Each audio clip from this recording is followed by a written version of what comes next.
Let us start today's session, and our today's first topic is first law of thermodynamics. But before going into detail of first law of thermodynamics, पहले मैं आपको zeroth law of thermodynamics बता देता हूँ. किसी को पता है तो प्लीज़ डू शेयर.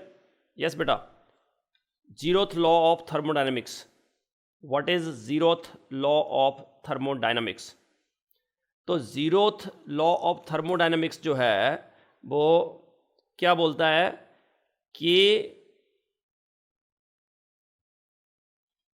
अगर कोई भी दो सिस्टम इक्विलिब्रियम में किसी थर्ड सिस्टम से, जैसे मान लिया कोई सी सिस्टम है that is in equilibrium with A and B system, मतलब कि इंडिविजुअली जो, चलो ऐसा लिखता हूँ मैं,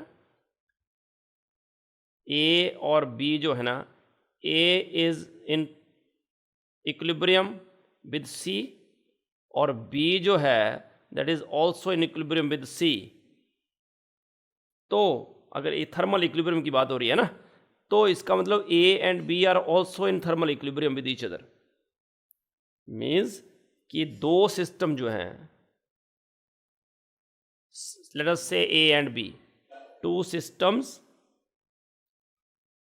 आर इन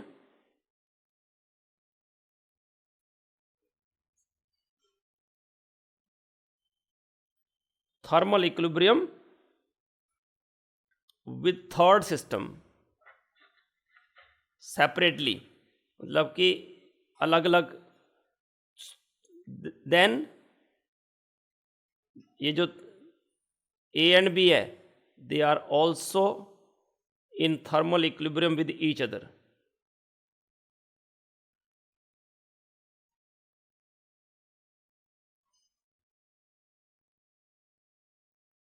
तो अगर मैं बात करूं जी सेट की, तो डायरेक्ट डेफिनेशन आ सकती है कि जीरोथ लॉ ऑफ थर्मोडायनेमिक्स की डेफिनेशन कौन सी है. या ऐसा पूछ सकता है कि मान लिया A is in thermal equilibrium with C, B is also in thermal equilibrium with C, then what is the relation between A and B. तो आप लिखोगे कि A and B are also in thermal equilibrium with each other. चलो, तो अब first law of thermodynamics की बात करते हैं. जीरोथ लॉ हमने कर लिया. तो फर्स्ट लॉ ऑफ थर्मोडायनेमिक्स किससे रिलेटेड है? एनर्जी कंजर्वेशन से. कि एनर्जी जो है, हेलो, कोई किसी का माइक ऑन है?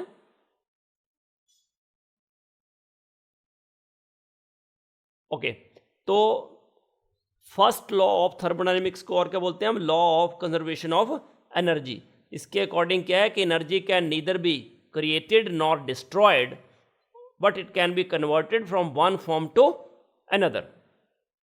Transformation from one form to another is possible, but energy को ना तो हम क्रिएट कर सकते हैं ना ही डिस्ट्रॉय कर सकते हैं.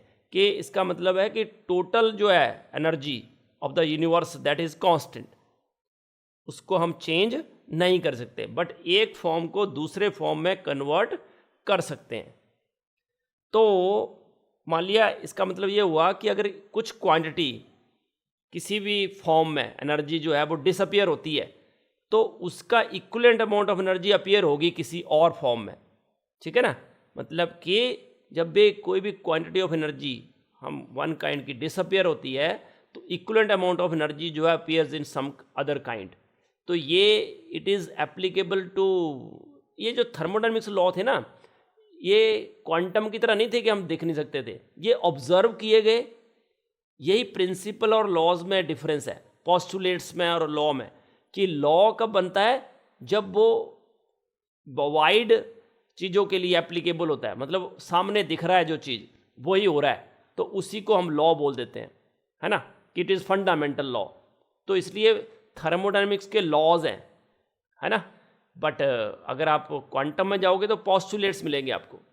क्यों? क्योंकि पोस्टुलेट्स का मतलब है कि जो चीज़ें हमने पहले सोची है ना, ऑब्जर्व नहीं करी पहले, पहले उसका हमने बाद में उसको प्रूव किया, है ना, तो कई बार वो उससे टिल्ट भी कर जाता है ना, अलग भी हो जाता है। बट लॉज जो हैं वो फंडामेंटल हैं, वो वैसे ही रहेंगे कि एनर्जी टोटल अगर बोल रहा है कि यूनिवर्स की कांस्टेंट, तो दैट्स ऑलवेज कांस्टेंट, क्योंकि सिस्टम और सराउंडिंग पूरा मिलके तो यूनिवर्स बनता है, और यूनिवर्स जो भी हो रहा है यूनिवर्स में ही हो रहा है। कहीं मैंने एक बार पढ़ा था एक मैगजीन में कि बोलता है from the zero, if zero is taken out what is left. क्या बोला मैंने? From the zero if zero is taken out so what is left? Obviously zero. तो same is the case here कि universe is just like zero, कि from the universe if universe is taken out it remains universe. तो universe जो भी हो रहा है वो यूनिवर्स के अंदर ही हो रहा है, इसलिए total amount of energy universe की दैट इज ऑलवेज कांस्टेंट। तो जैसे मान लिया ये एनर्जी है बिफोर, और कोई एनर्जी ट्रांसफॉर्मेशन हुई, तो इसके बाद जो एनर्जी मिलेगी हमें वो भी सेम ही होगी, बट उसकी फॉर्म चेंज हो जाएगी। इसको मैंने अलग अलग कलर से रिप्रेजेंट किया है कि ये कोई अलग अलग टाइप की एनर्जी है, ये डिफरेंट टाइप की एनर्जी है, बट एनर्जी तो है। Energy is transformed from one form to another.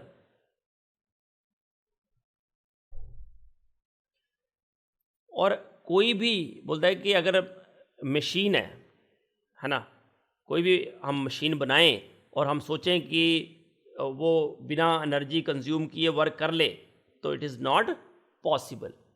It is not possible for a perpetual machine, motion machine, to do work without consuming some form of energy, क्योंकि work करने के बाद भी तो किसी और फॉर्म में कन्वर्ट होगा ना वो एनर्जी। तो इसका मतलब कोई एनर्जी यूज़ होगी जिससे वो वर्क होगा और it is converted into another form. So किसी भी आइसोलेटेड सिस्टम की एनर्जी भी क्या होती है? कांस्टेंट। ये सारी फर्स्ट लॉ ऑफ थर्मोडायनेमिक्स की डेफिनेशंस है, ठीक है। तो आइसोलेटेड सिस्टम जो है उसके लिए वो ही पूरा यूनिवर्स है, क्योंकि आइसोलेटेड सिस्टम के लिए कोई सराउंडिंग नहीं होता, सराउंडिंग इज एब्सेंट। आइसोलेटेड का मतलब ये है कि उसके लिए सराउंडिंग है ही नहीं, वो बिल्कुल अलग है, तो वो अपने आप में एक यूनिवर्स है। तो इसलिए total energy of an isolated system it is always constant. तो इसकी अगर मैथमेटिकल एक्सप्रेशन करें हम फर्स्ट लॉ की, तो लेट अस कंसीडर कोई गैस ले लेते हैं, आइडियल गैस किसी सिलेंडर में, जो कि वेटलेस और फ्रिक्शनलेस पिस्टन से अटैच है। क्यों हमेशा लिखते हैं वेटलेस और फ्रिक्शनलेस? ताकि उसका वेट और उसका जो ऊपर नीचे जाने में जो फ्रिक्शन होगा, तो उसकी एनर्जी भी फिर काउंट करनी पड़ेगी ना। इसलिए हम क्या करते हैं, सिस्टम को सिंपल बनाने के लिए एक तो गैस ले लेते हैं आइडियल, और पिस्टन लेते हैं weightless and frictionless. Late us से कोई ये है जिसमें ये पिस्टन लगा है, और इनिशियली U1 इसकी इंटरनल एनर्जी है और V1 जो है इसका वॉल्यूम है इनिशियल। तो इंटरनल एनर्जी को हम चेंज कर सकते हैं, कैसे?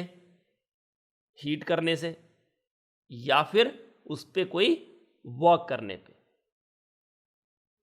वर्क करो ऑन द सिस्टम या बाय द सिस्टम, दोनों केस में जो है आपको इनिशियल जो इंटरनल एनर्जी है वो चेंज हो जाएगी। लेट अस देखो इस तरह से पिस्टन जो है अगर ये वर्क करता है, ये work is done on the system, और तो U2 और V2 ले लिया हमने कि फाइनल इंटरनल एनर्जी है, और जो वॉल्यूम है वो है V2। तो इंटरनल एनर्जी में चेंज कितना हुआ? U2 माइनस U1, तो that is equal to Q plus W। अभी Q क्या है? हीट एब्जॉर्ब्ड और इवॉल्व्ड। अगर हीट एब्जॉर्ब होती है तो Q क्या होता है? पॉजिटिव, और अगर हीट रिलीज होती है तो Q क्या होता है? नेगेटिव। और W क्या है? Work done on the system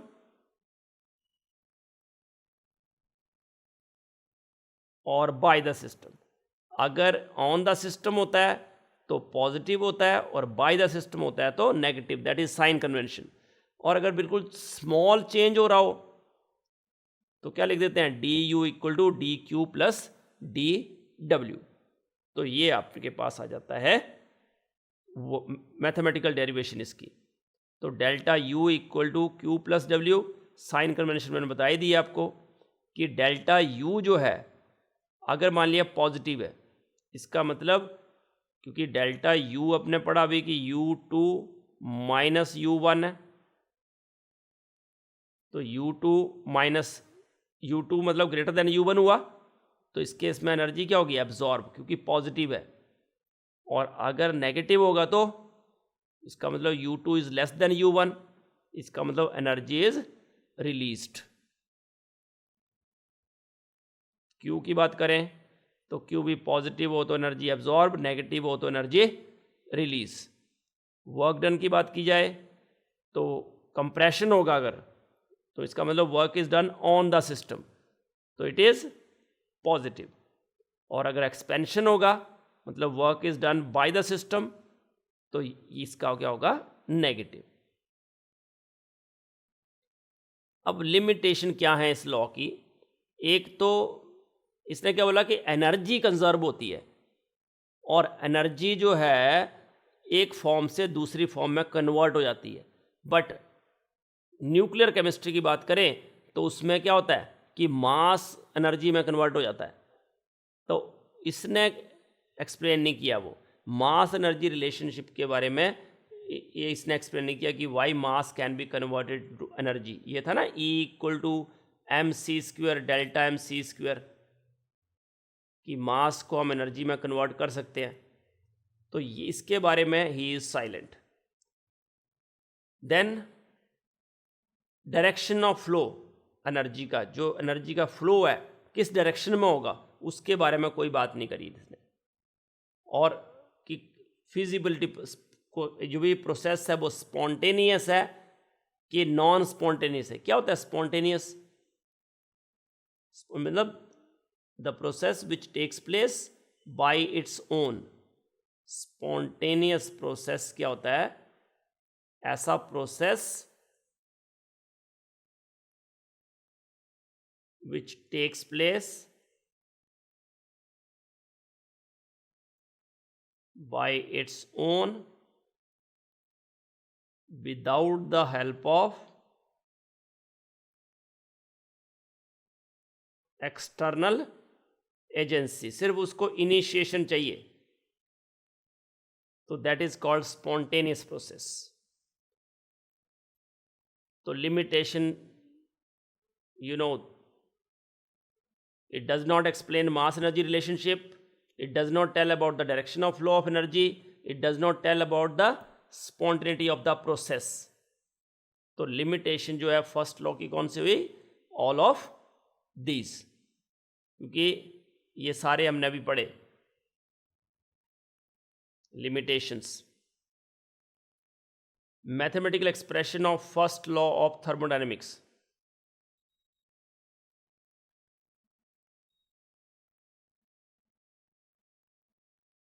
yes बेटा बोलो।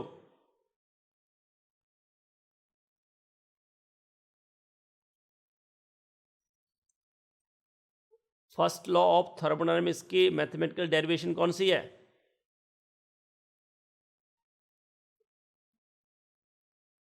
U1 क्या थी, initial internal energy, Q is the heat of absorbed और इवॉल्व, प्लस W जो है that is work done on the system, और ये टोटल मिला के हो जाता है U2। तो U2 minus U1 is equal to Q plus W, delta U equal to Q plus W। तो यू कैन राइट, है ना, a delta U equal to D Q plus D W, या Q प्लस W बोल सकता है। Small change होता है ना, स्मॉल एब्जॉर्प्शन या रिलीज ऑफ एनर्जी या work done on the system by the system small होता है, तो उसको डी डब्ल्यू लिख देते हैं हम। Okay, first law of thermodynamics different processes के लिए ये तो हमने पढ़ा ही कि डेल्टा यू क्या होता है, क्यू प्लस डब्ल्यू। अब अगर आइसोथर्मल प्रोसेस है या एडियाबैटिक प्रोसेस है या आइसोबारिक प्रोसेस है, आइसोकोरिक प्रोसेस है, सारे प्रोसेस किए हमने। आइसोथर्मल में क्या होता है, हाँ टेम्परेचर कांस्टेंट, और एडियाबैटिक में हाँ हीट एब्जॉर्प्शन, ना तो एब्जॉर्ब होती है ना ही रिलीज होती है, क्यू ज़ीरो होता है इसमें। और आइसोबारिक में प्रेशर कांस्टेंट होता है, आइसोकोरिक में वॉल्यूम कांस्टेंट होता है। गुड। तो आइसोथर्मल प्रोसेस पहले लेते हैं हम। तो आइसोथर्मल की बात करते हैं तो ये प्रोसेस होता है जिसमें टेम्परेचर सिस्टम का कांस्टेंट होता है, मतलब डेल्टा टी ज़ीरो होगा इसमें। अगर डेल्टा टी ज़ीरो होगा तो कौन सी चीज़ जीरो होगी इन तीनों में से?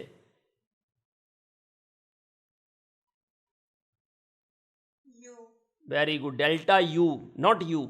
यू इज कांस्टेंट है ना, क्योंकि यू होगा कांस्टेंट कि टेम्परेचर के साथ यू वेरी करता है। तो टेम्परेचर कांस्टेंट है तो यू भी कांस्टेंट होगा, तो change in you is zero. तो अगर ये डेल्टा यू ज़ीरो है तो इसका मतलब क्यू क्या हो जाएगा, माइनस डब्ल्यू, और W equal to minus Q. तो इसका मतलब कि जो रिलेशन है अपना वो वाला, क्यू हमने डब्ल्यू लिखा था minus N R T upon natural तो V final upon V initial, तो क्यू क्या हो जाएगा, minus W equal to minus N R T natural log of V final upon V initial. और नेचुरल की जगह कॉमन करना हो तो 2.303 से मल्टीप्लाई कर दो। तो ये आइसोथर्मल प्रोसेस के लिए रिलेशन हो जाएगा कि जो W है उतना ही Q होगा। मतलब कि बोलने का मतलब ये है कि आइसोथर्मल प्रोसेस में जितना आप हीट प्रोवाइड करोगे उतना वर्क हो जाएगा। Heat absorbed by the system is equal to work done by the system, and therefore total जो डेल्टा यू है that comes out to be zero. Delta U हो जाएगा ज़ीरो। एक मिनट बचा, कोई आया है?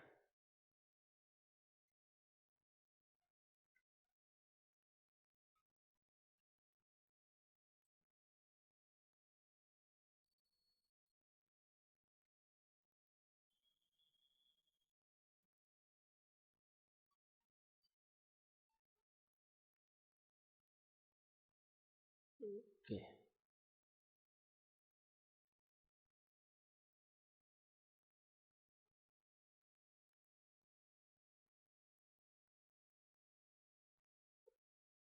यस। तो यहाँ तक पहुँचे थे हम कि Q जो है that is equal to minus W, इसलिए डेल्टा यू होता है ज़ीरो। दूसरा बात करते हैं एडियाबैटिक प्रोसेस। तो एडियाबैटिक प्रोसेस क्या होता है, जिसमें हीट जो है ना तो एंटर होती है ना ही लीव होती है, मतलब Q ज़ीरो होता है उसमें। तो Q अगर ज़ीरो होगा इसका मतलब जो सिस्टम है दैट इज़ थर्मली इंसुलेटेड, मतलब उसकी जो वॉल्स हैं वो थर्मली इंसुलेटेड हो गए। दो मैंने बताए थे, थर्मली कंडक्टिंग वॉल्स और thermally insulated walls. Thermally conducting मतलब जिसमें हीट जो है अलाउ करता है वो, और थर्मली इंसुलेटेड मतलब जिसमें हीट अलाउ नहीं करता है, वो पास नहीं होती है उसमें से। तो Q इसमें हो जाएगा ज़ीरो। तो इसका मतलब delta U equal to W, Q zero हो गया और W क्या हो जाएगा, W एडियाबैटिक। मतलब इसमें जो डेल्टा U होता है that is adiabatic work done. Delta U equal to adiabatic work done. Now isobaric process. तो आइसोबारिक प्रोसेस क्या होता है, जिसमें अभी बताया आप लोगों ने कि प्रेशर इज कांस्टेंट। तो प्रेशर कांस्टेंट है, इसका मतलब डेल्टा P ज़ीरो हो जाएगा। तो अब डेल्टा P ज़ीरो है इसमें, मतलब कि प्रेशर कांस्टेंट है। तो सिंपली जो रिलेशन है वर्क डन का वो तो वही रहेगा, माइनस पी डी बी या P delta B minus P delta B. तो इसका मतलब delta U equal to Q P plus minus P delta B. इसका मतलब ये हुआ कि delta U equal to Q P minus P delta V और Q P equal to delta U plus P delta V, ये relation बन जाएगा। तो अब आपको दो चीज़ें याद रखना बच्चे, जो क्यू पी है that is the heat absorbed और इवॉल्व, डेल्टा यू जो है sorry Q P that is heat absorbed और evolved at constant pressure। और ये जो हीट इवॉल्व एंड एब्जॉर्ब्ड और इवॉल्व एट कांस्टेंट प्रेशर जो है इसको बोलते हैं delta H, change in enthalpy. तो इस तरह से ये क्या बन जाता है relation, delta H equal to delta U plus P delta V. और ये बहुत काम आने वाला है आगे जाके, delta H equal to delta U plus P delta V. Next is isochoric process. तो आइसोकोरिक प्रोसेस जो है उसमें वॉल्यूम कांस्टेंट होगा, आपने अभी बताया। अब वॉल्यूम कांस्टेंट मतलब डेल्टा वी ज़ीरो। अगर डेल्टा वी ज़ीरो है तो वर्क डन कितना हो जाएगा बच्चे? Very good, work done zero हो जाएगा इसमें। इसका मतलब डेल्टा यू यहाँ हो जाएगा क्यू वी और जो माइनस पी डेल्टा वी था वो पूरा हो जाएगा ज़ीरो। तो इसका मतलब डेल्टा यू जो है दैट इज़ क्यू वी। तो बेटा क्यू वी जो है that is the heat absorbed और इवॉल्व्ड एट कांस्टेंट वॉल्यूम। और ये जो हीट एब्जॉर्ब्ड या इवॉल्व्ड एट कांस्टेंट वॉल्यूम होता है that is called change in internal energy. और जो पीछे किया था delta H that is the change in enthalpy. Internal energy में चेंज जो होता है that is the heat absorbed और इवॉल्व्ड एट कांस्टेंट वॉल्यूम, और वो होता है हीट एब्जॉर्ब्ड और evolved at constant pressure that is change in enthalpy. तो in isothermal process Q is equal to, बोलो Q equal to yes B minus W, क्योंकि isothermal process में जो डेल्टा यू होता है that is zero, delta T zero, delta U zero, इसलिए Q equal to minus W. ये वाला relation हमने किया था पीछे कि डेल्टा टी ज़ीरो है, डेल्टा यू ज़ीरो है, तो Q प्लस डब्ल्यू ज़ीरो हो जाएगा, Q equal to minus W या W equal to minus Q. In isobaric process जो चेंज इन इंटरनल एनर्जी है, बोलो बेटा, आइसोबारिक प्रोसेस में change in internal energy equal to Q P minus P delta V, क्योंकि isobaric process में pressure constant होता है जो कि ऑलरेडी पी तो है ही, तो डेल्टा पी ज़ीरो, तो delta U equal to Q P plus minus P delta V, मतलब delta U equal to Q P minus P delta V. Now enthalpy और इंथैल्पी चेंज वो कर ही लिया हमने वैसे तो। अब ये जो होता है ना इंथैल्पी, देखो इंटरनल एनर्जी अपने पढ़ा पीछे कि वो total sum of the energy system की है ना, और ये जो इंथैल्पी है that is the total heat content of the system. जितना भी हीट कंटेंट है सिस्टम में दैट इज कॉल्ड इंथैल्पी। तो it is actually the heat content of the system. तो अगर इसको डिफाइन करना हो तो ये होता है sum of the internal energy of the system and, अभी पढ़ा था इंटरनल एनर्जी को यू से डिनोट भी करते हैं और ई से भी डिनोट करते हैं, and energy which is rising from the pressure volume work. Energy rises due to its pressure and volume, मतलब पी वी। तो H equal to U plus P V, ये जो है दैट इज कॉल्ड इंथैल्पी का relation. और enthalpy भी कैसा है, जैसे इंटरनल एनर्जी भी स्टेट फंक्शन था, enthalpy is also a state function. और स्टेट फंक्शन की प्रॉपर्टीज बताई थी मैंने आपको पूरी, कि कैसा होता है स्टेट फंक्शन, क्या क्या प्रॉपर्टीज होती हैं स्टेट फंक्शन की।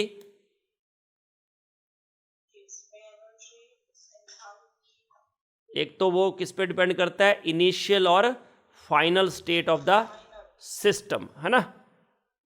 और इसमें एग्जैक्ट डिफरेंशियल होता है, कैसा डिफरेंशियल होता है, एग्जैक्ट। और अगर पाथ फंक्शन होता है तो इनएग्जैक्ट डिफरेंशियल होता है। और एग्जैक्ट डिफरेंशियल का मैंने एग्जांपल भी दिया था आपको। और क्या होता है उसमें, ये वाला चीज़ कि जो इंटीग्रेशन करें एक साइक्लिक प्रोसेस में तो उसकी वैल्यू कितनी आती है, 0, है ना। चाहे वो इंथैल्पी हो, इंटरनल एनर्जी हो, फ्री एनर्जी हो, ये सारे ही स्टेट फंक्शन है। और इनका इससे integration in the cyclic process that comes out to be 0। और इंथैल्पी क्या है, जस्ट लाइक इंटेंसिव और एक्सटेंसिव प्रॉपर्टी है, just like internal energy. Internal energy भी एक्सटेंसिव प्रॉपर्टी थी। क्या होती हैं ये एक्सटेंसिव प्रॉपर्टीज, जो अमाउंट पे डिपेंड करती हैं, साइज पे डिपेंड करती हैं, they are called extensive properties. और जो इस पे डिपेंड नहीं करती दैट इज कॉल्ड इंटेंसिव। दो एक्सटेंसिव प्रॉपर्टीज को अगर डिवाइड करो ना तो दैट बिकम्स इंटेंसिव। जैसे मैं लिखूं नंबर ऑफ मोल्स, तो ये एक्सटेंसिव प्रॉपर्टी है, क्योंकि अगर आप डालते जाओगे नंबर मोर तो मोल बढ़ते जाएंगे। Mass extensive property, volume extensive property. But अगर नंबर ऑफ मोल्स को वॉल्यूम से डिवाइड कर दूंगा मैं, क्या बन जाएगा ये, या मास को करते हैं डिवाइड तो सिंपल हो जाएगा आपके लिए, मास ओवर वॉल्यूम क्या होता है, डेंसिटी। तो जो डेंसिटी है दैट इज इंटेंसिव प्रॉपर्टी। मतलब ये दोनों एक्सटेंसिव थी, तो दो एक्सटेंसिव प्रॉपर्टीज को अगर मैं डिवाइड करता हूं तो जो रिजल्टिंग प्रॉपर्टी होगी दैट बिकम इंटेंसिव। याद रखना ये। नाउ इंथैल्पी चेंज का एक्सप्रेशन, तो इंथैल्पी का फॉर्मूला बल लिखो, क्या था formula, what is the formula of enthalpy, अभी पढ़ा हमने, H equal to enthalpy of the reaction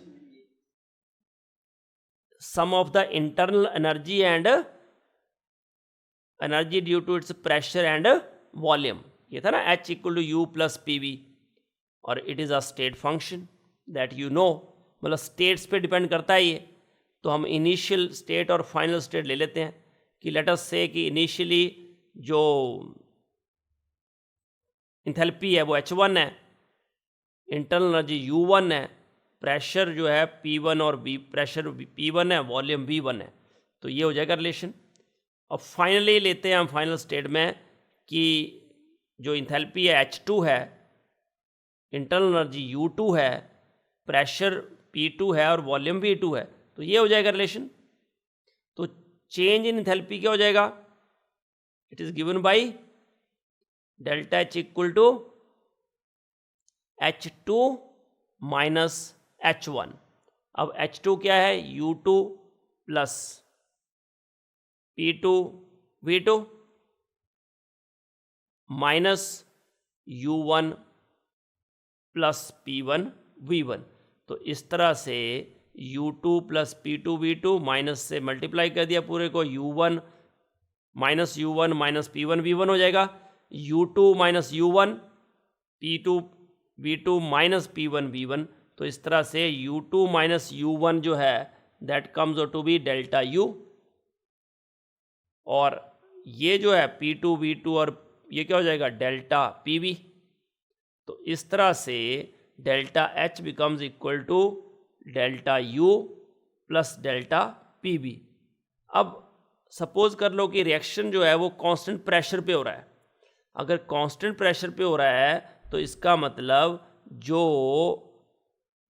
P2 है और P1 है उसको हमने ले लिया P। लेट अस से कि प्रेशर कांस्टेंट जो है P है, तो delta H becomes equal to delta U plus P delta V at constant pressure. तो this is the heat content of the system at constant pressure. तो Q क्या हो गया, P, अभी बताया था मैंने, QP equal to delta H, heat absorbed और इवॉल्व्ड एट कांस्टेंट प्रेशर। तो ये हो गया QP। अब हम बात करते हैं कि सॉलिड, लिक्विड और गैसेस की। तो सॉलिड्स के लिए पहले बात करते हैं। तो इंथैल्पी चेंज जो है सॉलिड्स के लिए कैसे रिप्रेजेंट करेंगे, आपको पता है delta H equal to delta U plus P delta V था। अब सॉलिड्स की बात करेंगे, हम प्रेशर कांस्टेंट रखें तो जो वॉल्यूम में चेंज होगा सॉलिड का दैट इज नेग्लिजिबल, होगा नहीं लगभग। तो उस केस में डेल्टा V क्या आएगा, ज़ीरो। अगर डेल्टा V ज़ीरो होगा मतलब P delta V zero, P delta V zero होगा मतलब delta H equal to delta U। तो सॉलिड्स के लिए delta H is always equal to delta U। अब हम बात करते हैं लिक्विड्स की। तो लिक्विड्स की बात करें तो भी रिलेशन तो delta H equal to delta U plus P delta V है, पर लिक्विड्स में भी क्या होता है, जो वॉल्यूम में चेंज होता है दैट इज ऑलमोस्ट नेग्लिजिबल। तो उस केस में भी delta V zero, P delta V zero, इसका मतलब delta H equal to delta U liquids के लिए भी। बट जब गैस की बात करेंगे तो डिफरेंस आएगा। अब हम गैसेस की बात करते हैं। तो इंथैल्पी चेंज जो होगी गैसेस के केस में, ऑब्वियसली गैसेस के लिए there is a considerable change in volume even at constant pressure. तो अगर कंसिडरेबल चेंज होगा तो relation becomes delta H equal to delta U plus P delta V। So it is equal to delta U plus P, ये V2 minus V1 था, तो PV2 minus PV1। अब number of moles की term में अगर इसको convert करूं मैं, तो you know ideal gas equation क्या होती है, PV इक्वल टू nRT। तो इसके अकॉर्डिंग जो PV2 क्या हो जाएगा, N2RT, और PV1 क्या हो जाएगा, N1RT। तो इस तरह से जस्ट पुट द वैल्यूज़, तो वैल्यू पुट करेंगे तो ये हो जाएगा delta U plus RT N2 minus N1 और delta H equal to delta U plus RT delta NG। मतलब ये रिलेशन आपके पास आ जाएगा। It is very very important. यहाँ पे बच्चे कंफ्यूज कहाँ होते हैं, मान लिया ऐसा लिखा है C solid plus O2 gas to CO2 gas, और पूछ लिया what is the relation between delta H and delta U। Option दे दिए delta H equal to delta U, delta H greater than delta U, delta H less than delta U, या none of this. तो कौन सा option correct है बेटा?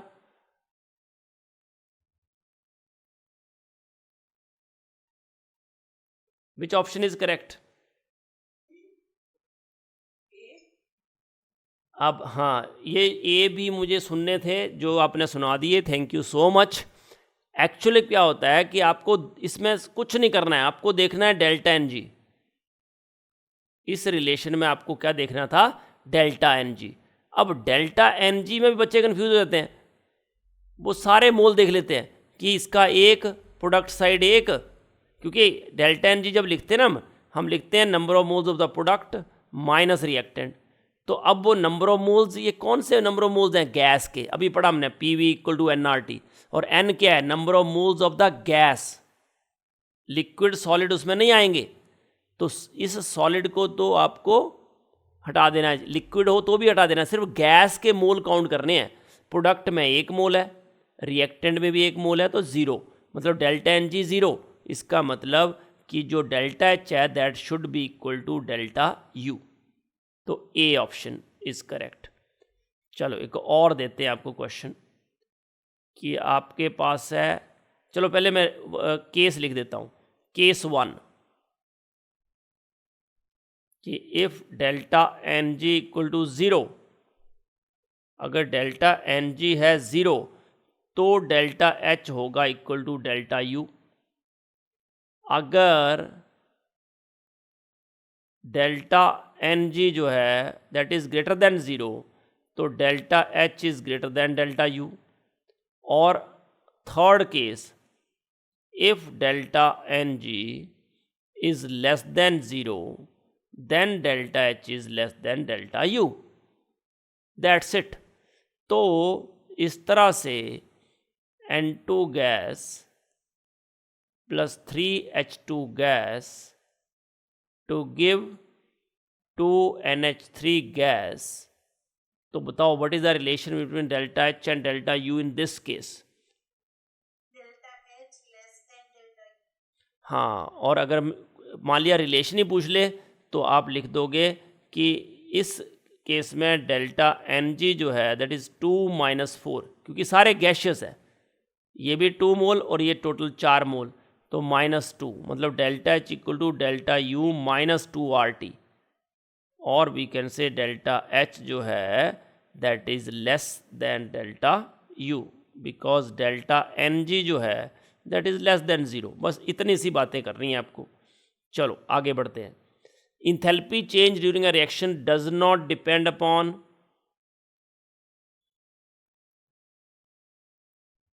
enthalpy change during the reaction, condition of the reaction, initial final concentration, physical states of the reactants and products, या number of steps in the reaction।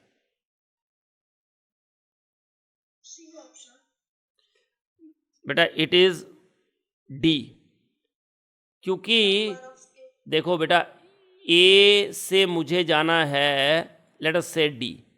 अब मैं direct चला जाऊं या मैं पहले ए से बी जाऊं फिर बी से सी जाऊं फिर सी से डी जाऊं। मान लिया यहाँ डेल्टा, चलो मैं एक्स वाई जेड लिखता हूँ, इसमें एक्स यूज़ हो रहा है इंथैल्पी, यहाँ वाई यूज़ हो रहा है, यहाँ जेड यूज़ हो रहा है। तो अब इंथैल्पी कैसा,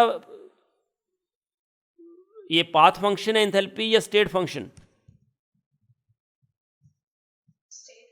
स्टेट फंक्शन, मतलब it depends upon the initial and final state. तो इनिशियल स्टेट है ए, फाइनल स्टेट है डी। अब वो डायरेक्ट ए से डी जाए या ए से बी जाके बी से सी जाके सी से डी जाए, अल्टीमेटली फाइनल स्टेट डी है, इनिशियल ए है। तो अगर इनिशियल और फाइनल स्टेट सेम रहती हैं तो इसका मतलब इंथैल्पी चेंज भी सेम रहेगा। इसका मतलब डेल्टा एच जो ए टू डी डायरेक्ट जाने में लगा that is equal to X plus Y plus Z. ठीक है। अब आपको पता है रिएक्शन की कंडीशन पे तो डिपेंड करती है ना इंथैल्पी, इनिशियल फाइनल कॉन्सेंट्रेशन पे भी डिपेंड करेगी, उनकी फिजिकल स्टेट पे भी डिपेंड करेगी कि सॉलिड है लिक्विड है गैस है, उस पर तो इंथैल्पी डिपेंड करेगी ना। बट नंबर ऑफ स्टेप्स पे there is no dependence of enthalpy change because it is a state function, it is not a path function. अगर पाथ फंक्शन हो तो वो स्टेप्स पे डिपेंड करेगा।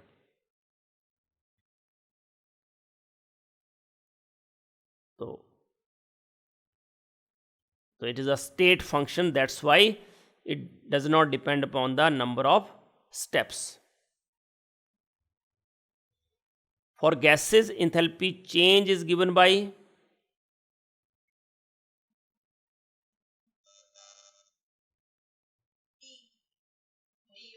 D, delta H equal to delta U plus delta NGRT. We can use delta H equal to delta U plus P delta V as well, है ना।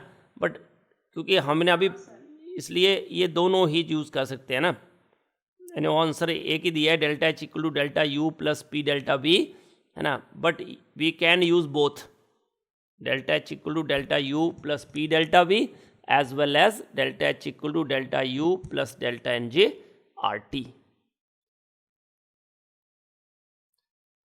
Okay, मैंने आपको वीडियो शेयर किया था वैल्यूज़ ऑफ आर का, have you gone through it? watch the video. Most of the students जो हैं they say no. I think पता नहीं सारे या no बोलेंगे, बट प्लीज़ अगर मैं कोई चीज़ शेयर करता हूँ that means it is of utmost importance. चलो कोई बात नहीं. अब ये क्वेश्चन आया हुआ है GSET सितंबर 2018 में. Value of the universal constant gas constant R is 0.082. The unit in which it is expressed is A. ठीक है ना. R is equal to 0.0821 litre atmosphere per kelvin per mole या पर डिग्री पर मोल. वैसे ही अगर वैल्यू हो 0.083 तो दैट इज लीटर बार पर केल्विन पर मोल.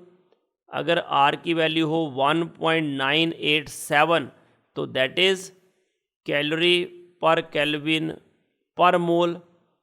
ठीक है. और अगर R की वैल्यू हो 8.314 तो दैट इज जूल पर केल्विन पर मोल. तो ये वैल्यू आपको याद रखनी है. तो इसका आंसर आएगा 1. क्वेश्चन है the for the reaction C2H4 gas plus 3O2 gas to give 2 CO2 gas plus 2 H2O liquid, the value of delta H minus delta U in kilojoule at 300 Kelvin and 1 bar pressure. तो ये question आया हुआ है CSIR net दिसंबर 2011 में. Yes बेटा बोलो.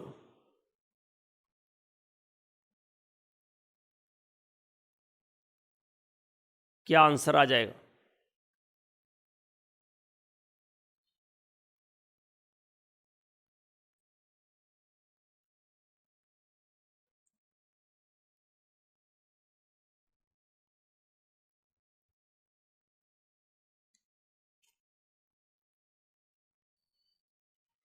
नहीं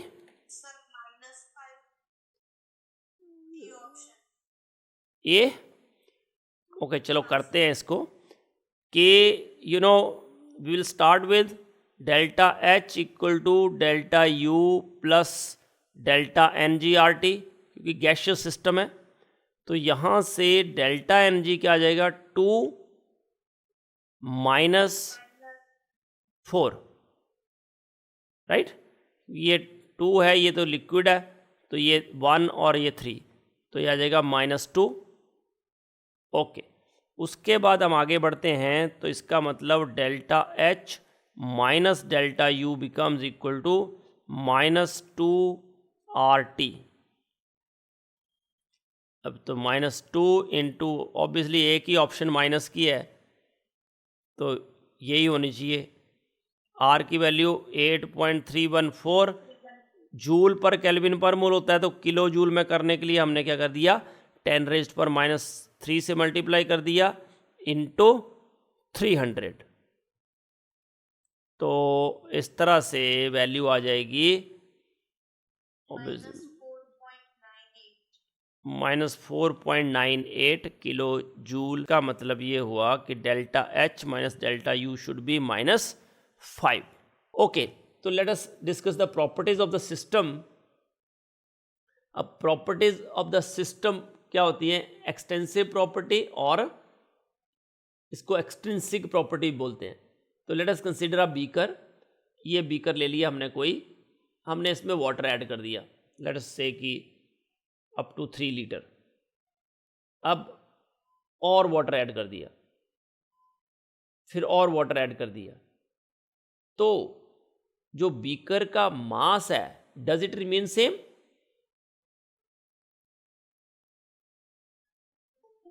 mass of the beaker with this content with water, does it remain same?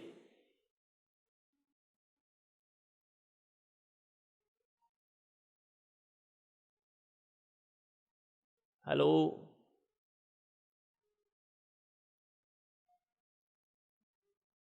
Mass same रहेगा क्या?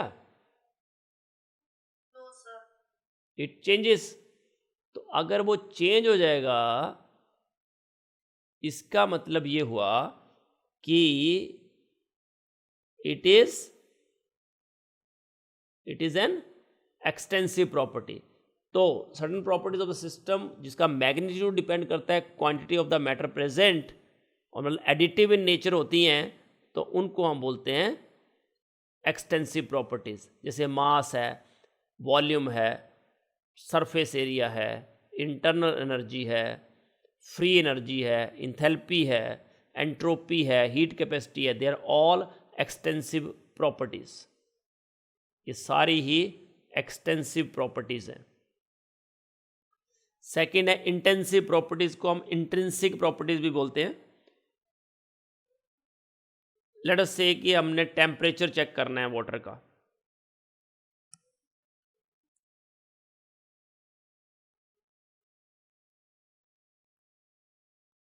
तो कुछ प्रॉपर्टी सिस्टम की ऐसी होती हैं जो डिपेंड नहीं करती वो क्वांटिटी ऑफ द मैटर पे।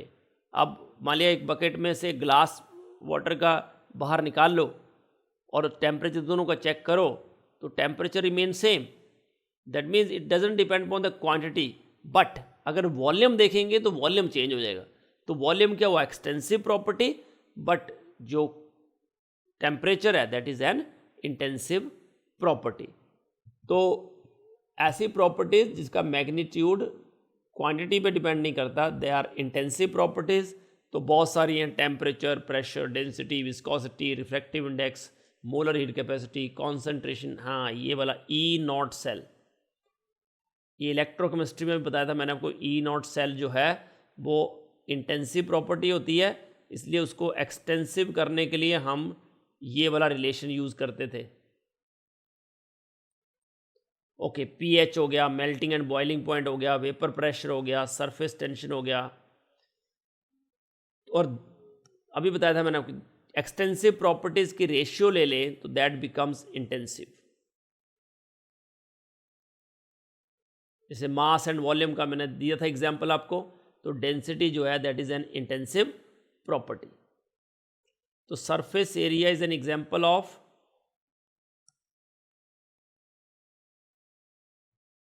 surface area extensive property.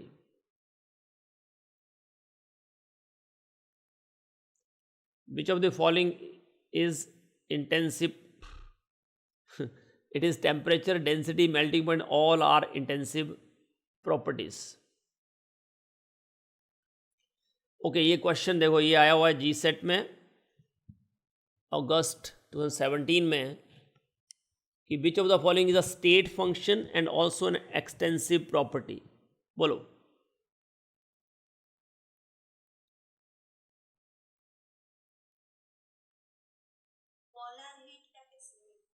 नहीं बेटा, बेटा हीट कैपेसिटी जो होती है ना that is an extensive property. Heat capacity जो है एक्सटेंसिव, बट मोलर वर्ड लग गया ना। मोलर का मतलब हीट कैपेसिटी को मोल से डिवाइड कर दिया, तो हीट कैपेसिटी एक्सटेंसिव है, मोल भी एक्सटेंसिव है, तो दोनों का रेशियो क्या होगा? इंटेंसिव। प्रेशर और टेम्परेचर तो होते ही हैं, तो इंटरनल एनर्जी जो है that is an extensive property. Now heat capacity, तो हीट कैपेसिटी जो है it is the amount of heat which is required to raise the system temperature. कितना? बाई 1 डिग्री सेल्सियस, या सिंपली लिख सकते हो 1 केल्विन।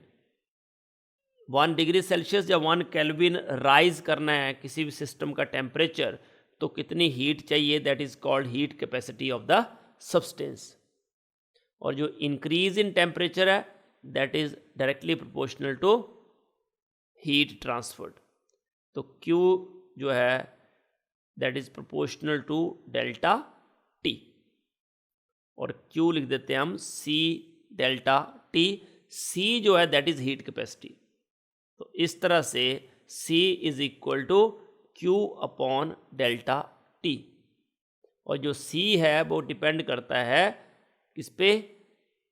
साइज पे, कंपोजिशन पे और नेचर ऑफ द सिस्टम पे। इसलिए जो C है that is an extensive property. तो C एक एक्सटेंसिव प्रॉपर्टी है, इसको C को लिख देते हैं हम Q अपॉन डेल्टा T पर केल्विन, मतलब इसका यूनिट हो जाएगा जूल पर केल्विन। तो हीट कैपेसिटी अगर 1 मोल की निकालनी हो तो that is heat capacity upon number of moles, और ये हो जाती है इंटेंसिव प्रॉपर्टी।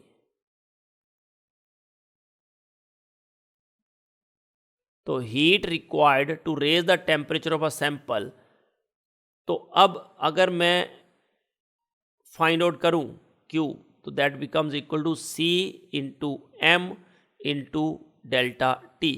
ये C क्या है यहाँ पे, specific heat capacity of the substance, M क्या है, मास ऑफ द सब्सटेंस, और डेल्टा T क्या है, चेंज इन टेम्परेचर। तो अब देखो ये जो Q है दैट इज इक्वल टू, अगर C को मैं CS लिख दूं तो अच्छा रहेगा, CS into M into delta T, या CM into N into delta T, और C इंटू डेल्टा T तो लिखा ही है क्योंकि C है Q ओवर डेल्टा T। तो CS स्पेसिफिक हीट कैपेसिटी को CS कर देता हूँ मैं, तो CS क्या हो जाएगा, Q over M into delta T, और वैसे ही CM मोलर हीट कैपेसिटी क्या हो जाएगी, Q upon N into delta T। तो अगर मोलर हीट कैपेसिटी है तो नंबर ऑफ मोल्स से डिवाइड कर दिया, और स्पेसिफिक हीट कैपेसिटी है तो मास से कर दिया। तो Q क्या हो जाएगा, M CS into M into delta T, या Q equal to CM into N into delta T, या C, क्योंकि ये जो है दैट इज C। तो C अपॉन M, ये हो गया C अपॉन N। इसका मतलब heat capacity equal to number of moles into molar heat capacity, या mass into specific heat capacity.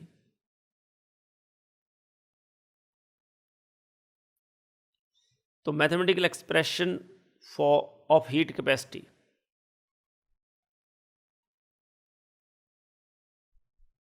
तो अभी किया हमने कि heat capacities Q equal to C into delta T। तो amount of heat required to raise the system temperature by 1 degree Celsius या 1 kelvin, that is called heat capacity of the substance, और जो increase in temperature है that is proportional to the heat transferred. और C किस पे depend करती है, size पे, कंपोजिशन पे, नेचर पे।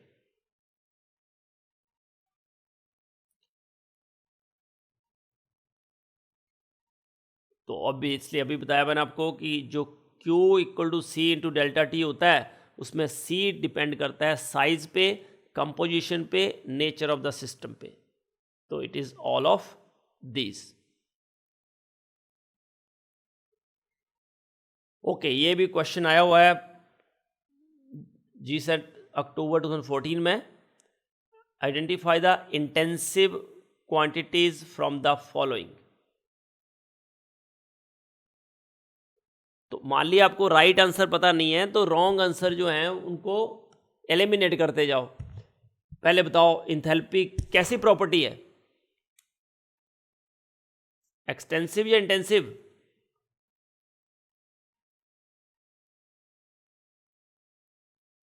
वो अभी बताया मैंने, इंटरनल एनर्जी,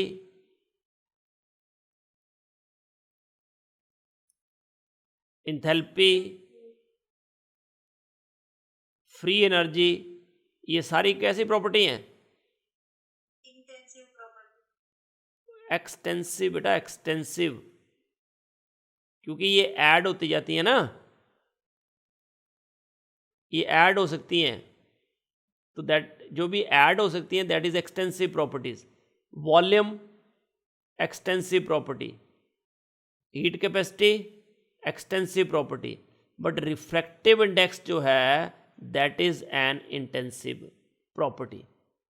तो सी जो है that is the right option. मैंने पीछे पढ़ा है ना कि एक्सटेंसिव प्रॉपर्टीज सारी, mass, volume, heat capacity, enthalpy, internal energy, free energy, they are all extensive properties.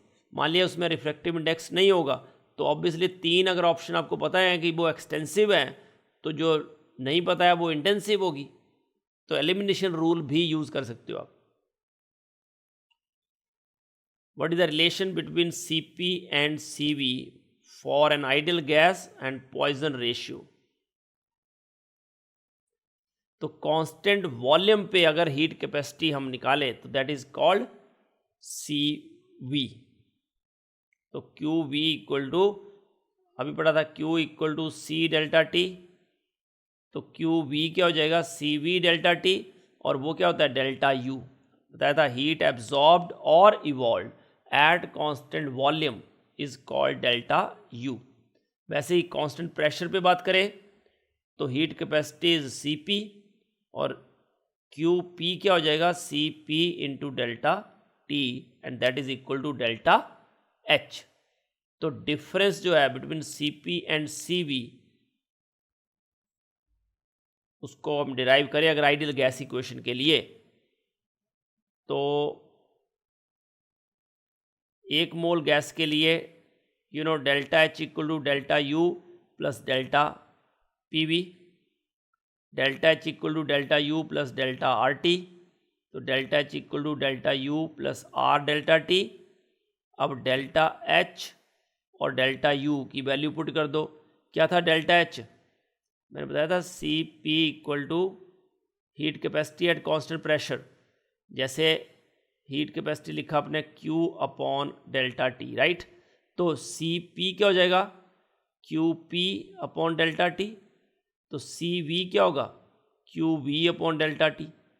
तो इस तरह से जो डेल्टा, ये QP क्या है डेल्टा H और QV क्या है डेल्टा U, तो इस तरह से डेल्टा H हो गया Cp delta T, delta U हो गया Cv delta T equal to R delta T, delta T से डिवाइड कर दो पूरे को, so Cp minus Cp equal to Cv plus R, और we can say Cp minus Cv equal to R, और इसको बोलते हैं मेयर्स फॉर्मूला और Mayer's equation. Cp minus Cv equal to R, that is Mayer's relation. इसको याद रखना important है। एक रिलेशन लिखा आपने delta H equal to delta U plus P delta V, एक लिखा delta H equal to delta U plus delta NGRT, और ये तीसरा रिलेशन आपके पास हो गया, क्या हो गया delta Cp minus Cv equal to R। Now Poisson ratio. तो पॉइजन रेशियो क्या होती है? Ratio of the heat capacity of the substance measured at constant pressure and constant volume. बस Cp upon Cv that is gamma. Cp minus Cv जो है that is called gamma, और इस gamma को क्या बोलते हैं? Poisson's ratio.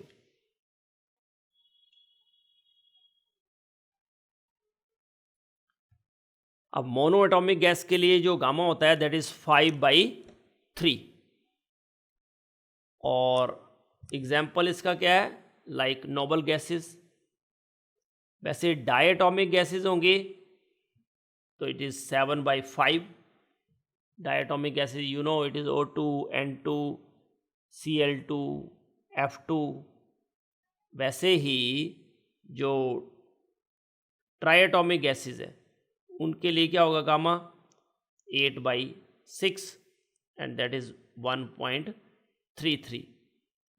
लिक्विड और सॉलिड्स के लिए वही Cp इक्वल टू Cv, क्योंकि डेल्टा H इक्वल टू क्या होता है? Delta U। बट गैसेस के लिए Cp जो है that is always greater than Cv। अब ये जो Cp और Cv की वैल्यू 8/6 आया, या पीछे भी हमने किया ना 5/3, 7/5, वो कैसे आता है? तो उसके लिए हम यूज़ करते हैं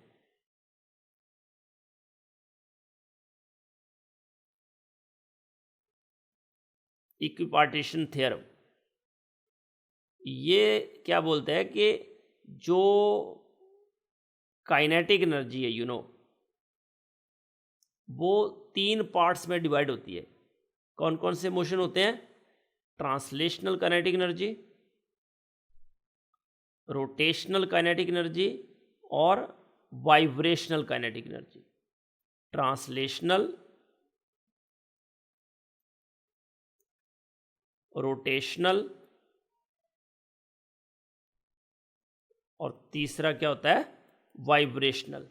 और थोड़ा बहुत हमने इसका वो केमिकल काइनेटिक्स में भी किया था पार्ट, कि जो ट्रांसलेशनल काइनेटिक एनर्जी है, ट्रांसलेशनल कितने पार्ट्स में डिवाइड होता है? 3।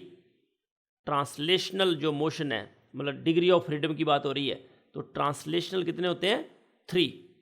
और रोटेशनल या तो 2 या फिर 3। और वाइब्रेशनल जो है, टोटल जो डिग्री ऑफ फ्रीडम कितना होता है? टोटल डिग्री ऑफ फ्रीडम बताओ कितने होते हैं?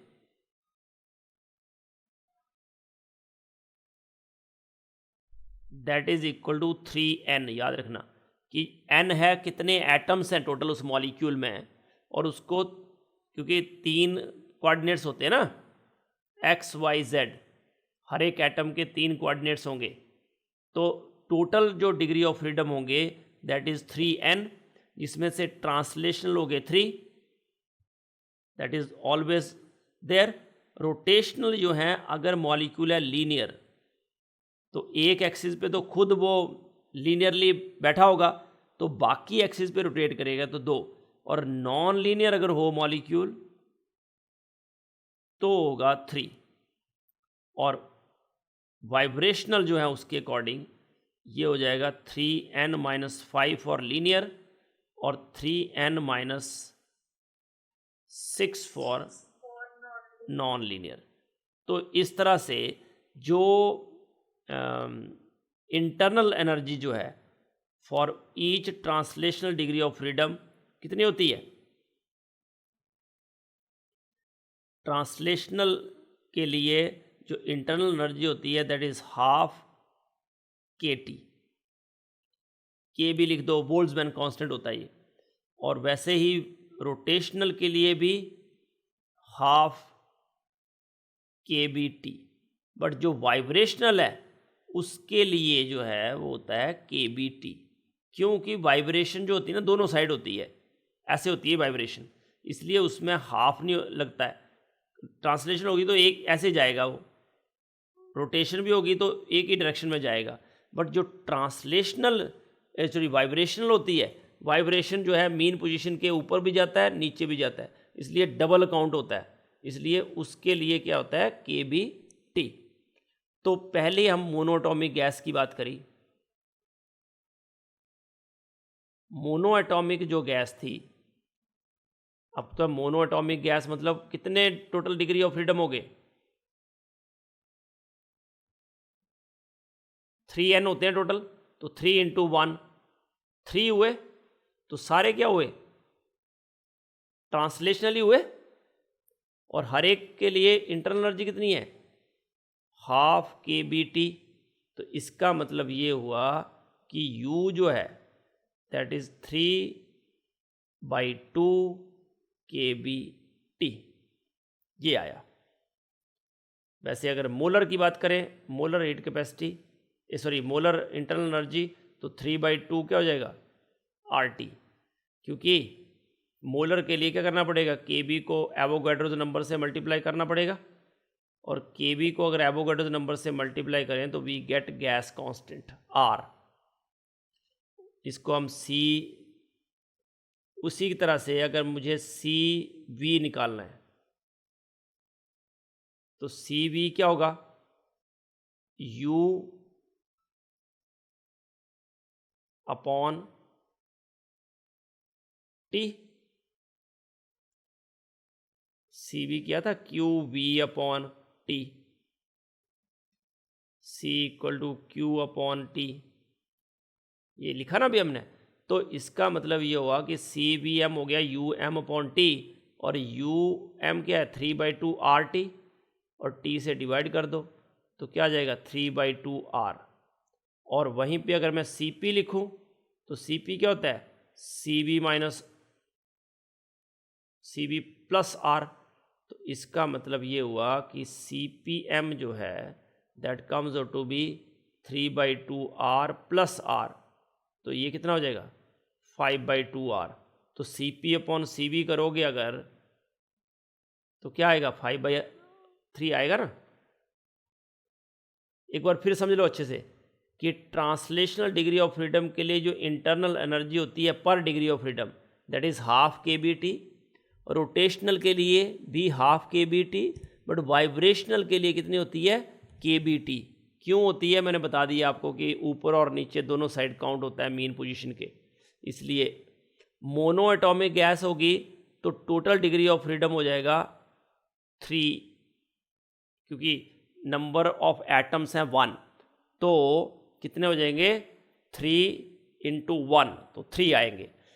तो obviously translational degree of freedom भी 3 होते हैं, तो ना तो रोटेशनल डिग्री ऑफ फ्रीडम होगी उसमें ना ही वाइब्रेशनल, क्योंकि वो सिंगल ही एटम है। तो रोटेशन अगर वो मूव भी करता है रोटेट भी करता है तो लगेगा स्पिन कर रहा है, और मूव करेगा तो सिर्फ आपको यही लगेगा कि एक डायरेक्शन किसी डायरेक्शन में मूव कर रहा है, क्योंकि पॉइंट मास है वो एक किस्म का। इसलिए जो Cv है वो हो जाएगा ट्रांसलेशनल डिग्री ऑफ फ्रीडम की इंटरनल एनर्जी आई आपकी 3/2 kBt। मोलर निकाल लिया हमने तो 3/2 RT हो गई। तो Cv आ गया आपके पास 3/2 R, तो Cp आ गया 5/2 R। तो इन दोनों को अगर मैं डिवाइड करूं Cp/Cv तो ये कितना था 5/2 R 3/2 R, तो इट बिकम्स 5/3, जो भी आया 1.6766। तो इस तरह से हमने ये मोनोटॉमिक गैस के लिए लिखा था 5/3। अब आ जाओ डाई एटॉमिक के लिए। अब आप खुद बोलो, चलो डाई एटॉमिक है तो डाई एटॉमिक मतलब 2 एटम्स हैं N/2। तो बताओ टोटल डिग्री ऑफ फ्रीडम कितने हुए 6। यस 3 × 2 6। तो translational degree of freedom that is always 3, इससे कम नहीं हो सकते। बट अब डायटोमिक मॉलिक्यूल कैसा है, लीनियर या नॉन लीनियर?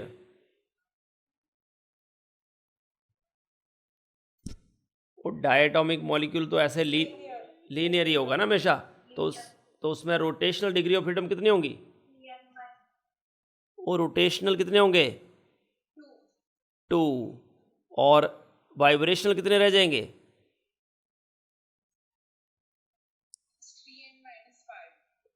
3n-5। मतलब ये हो गया 6 - 5 मतलब 1,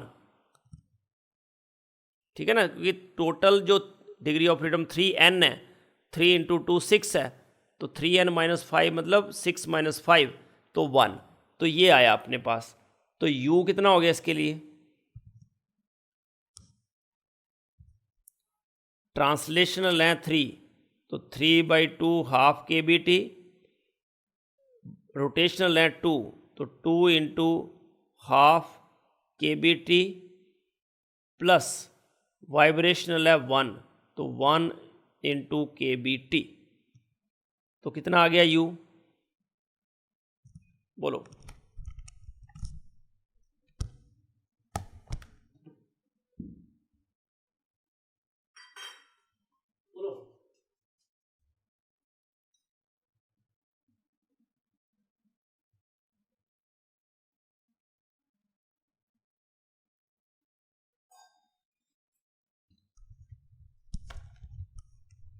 यस बेटा, कितना?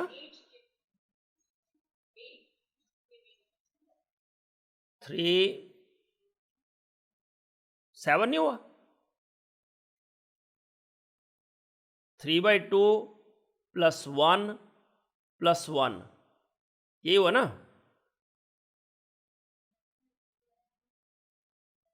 3/2 + 2,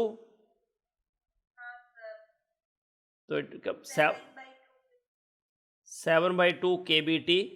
और यही अगर मैं मोलर की बात करूं, मोलर इंटरनल एनर्जी, तो इट बिकम 7/2 R, तो RT सॉरी। और इस तरह से जो CV है दैट इज इक्वल टू, मतलब molar heat capacity at constant volume, तो UM/T, so it becomes 7/2 R। तो इस तरह से CP कितना हो जाएगा, CBM + R, 7/2 R + R, मतलब 9/2 R।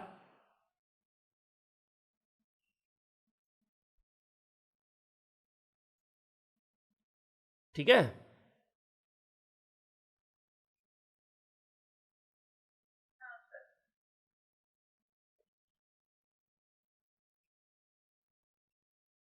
अब मुझे लगता है मुझे कि ये जो है CV अपना आया 7/2 R, और ये आया आपके पास 9/2 R। बट क्या होता है कि नॉर्मल टेम्परेचर जो होता है उसमें हम क्या करते हैं, जो वाइब्रेशनल डिग्री ऑफ फ्रीडम है ना रूम टेम्परेचर पे, याद रखना ये आया वैसे 7/2 R और 9/2 R, but at room temperature जो वाइब्रेशनल डिग्री ऑफ फ्रीडम, क्योंकि वाइब्रेशंस आर टू लो, तो इसलिए vibrational degree of freedom is not considered. उसको हम इंटरनल एनर्जी की कैलकुलेशन में काउंट नहीं करते हैं। हाई टेम्परेचर पे काउंट करेंगे, तो रूम टेम्परेचर पे अगर काउंट नहीं करेंगे तो उसके अकॉर्डिंग फिर इंटरनल एनर्जी जो है वो बच जाएगी 3 of translational degree of freedom, और 2 जो हैं they are rotational degree of freedom. तो इस तरह से हो जाएगा 3/2 + 1 kBT, मतलब ये हो जाएगा 5/2 kBT। तो इस तरह से मोलर जो इंटरनल एनर्जी है दैट बिकम्स 5/2 RT, और जो CV है that becomes equal to 5/2 R। क्या बोला मैंने आपको कि रूम टेम्परेचर पे जो वाइब्रेशनल डिग्री ऑफ फ्रीडम है दे आर नॉट काउंटेड, उनको काउंट नहीं करते हम, because vibrations are too low at room temperature. तो इस तरह से CP क्या हो जाएगा, 5/2 R + R, it becomes 7/2 R। तो इस तरह से CP/CV जो है that becomes equal to 7/2 R divided by 5/2 R, so it becomes 7/5, means 1.4 आ जाएगा डायटोमिक गैसेस के लिए। Got it? ये समझ में आया डायटोमिक के लिए कैसे किया हमने, है ना? और ओके, नाउ थर्ड वन, ये हो गया डायटोमिक। फिर आ जाओ ट्राई एटॉमिक। अब ट्राई एटॉमिक गैसेस के लिए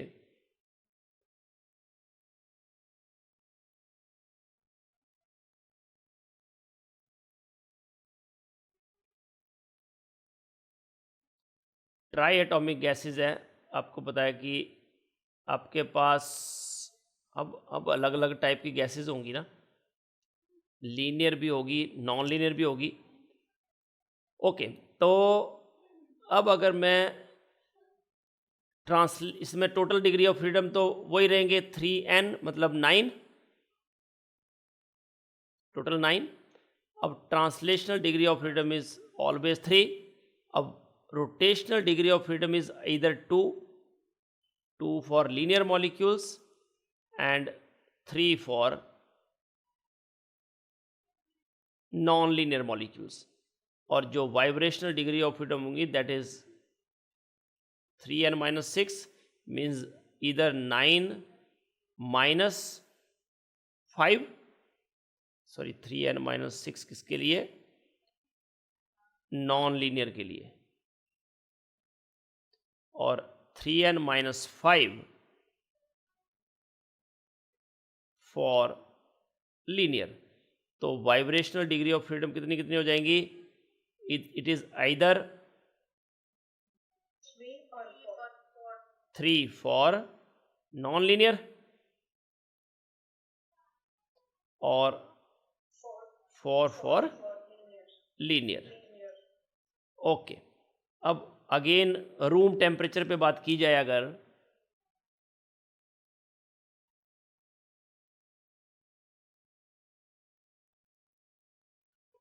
तो नॉन लीनियर की बात करते हैं। अगर नॉन लीनियर मॉलिक्यूल है,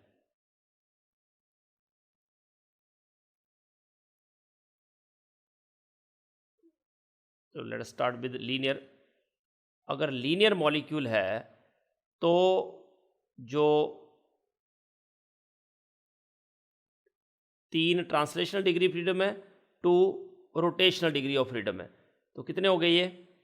सी यू जो है दैट इज 3/2 kBT प्लस दूसरा क्या है? 2 × ½ kBT, कितना हो गया बोलो?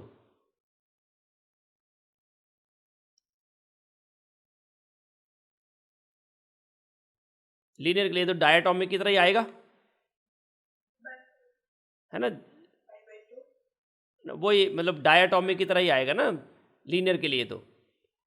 तो नॉन लीनियर की बात होगी तो ये हो जाएगा 3, तो ये हो जाएगा टोटल 3 + 3, ये हो जाएगा 3/2 kBT, ये भी 3/2 kBT, तो 3 हुआ ये तो।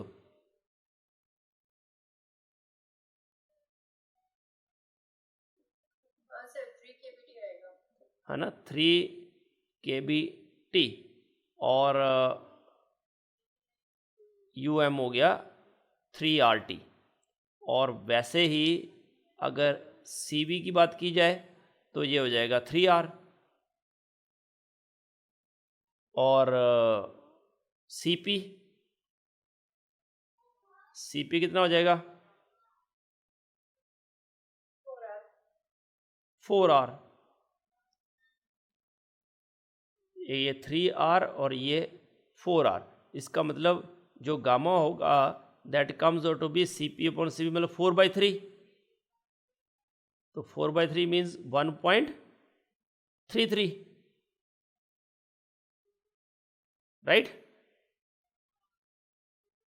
तो गामा जो है रूम टेम्परेचर पे फॉर ट्राइएटॉमिक मॉलिक्यूल्स, क्योंकि we keep them as non linear, क्योंकि अगर लीनियर की तरह काउंट करते हैं हम उनको तो it is just like diatomic. And if we are not counting vibrational degrees of freedom, अगर vibrational degrees of freedom count करते हैं ना दोनों केस में, तो आप इस तरह से जाओगे वो वाला फंडा, ये वाला कि U क्या होगा? 3/2 kBT plus 2/2 kBT plus 3n-5 kBT। किसके लिए? लीनियर के लिए, लीनियर मॉलिक्यूल के लिए। और नॉन लीनियर मॉलिक्यूल होगा तो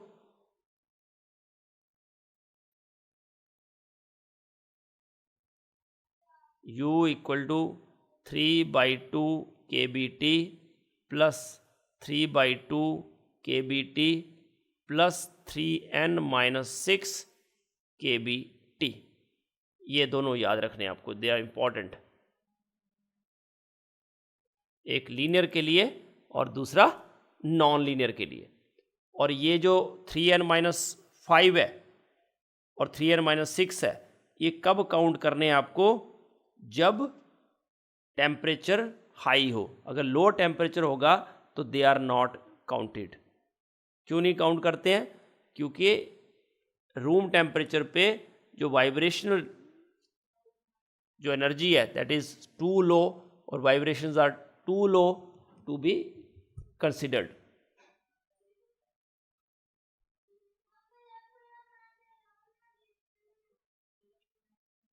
तो अभी किया, what is the relation between Cp and Cv? Which one is the relation? A option. Cp minus Cv equal to R.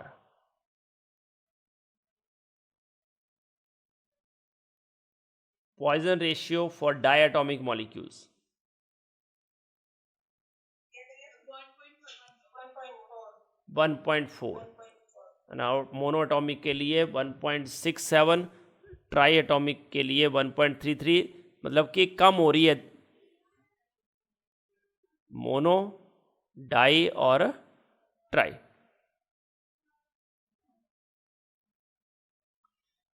Okay, एक क्वेश्चन आया हुआ है GSET में 2019 में कि which one of the following is not Mayer's formula?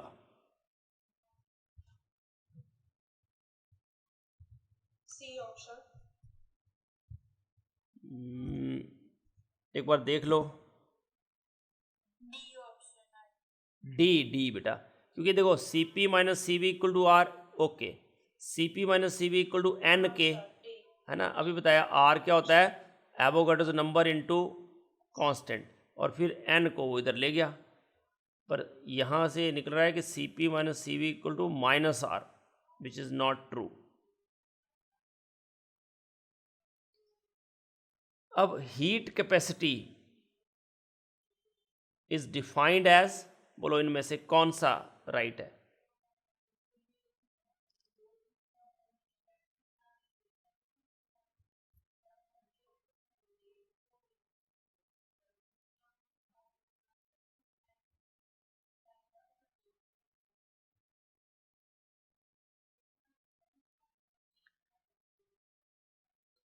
तो इस हमने किया था, Cv क्या होता है?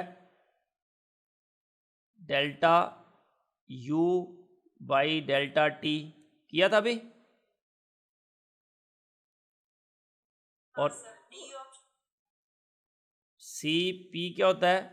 Delta H upon delta T। यहाँ पे माइनस है C option. है ना? क्योंकि C option. ये भी GSET में आया सितंबर 2016 में कि Cp जो है that is equal to delta H by delta T at constant pressure.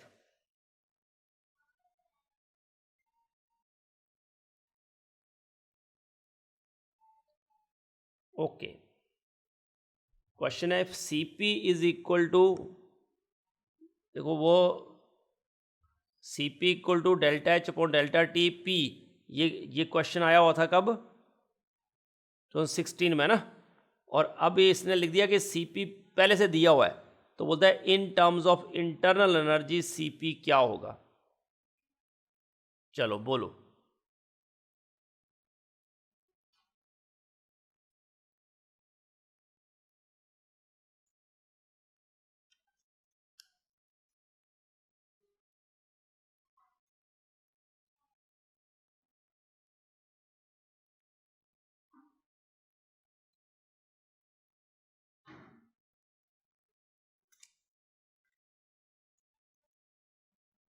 D option. देखो मैं एक बार आपको लिख के देता हूँ। आपको पता है कि H जो था,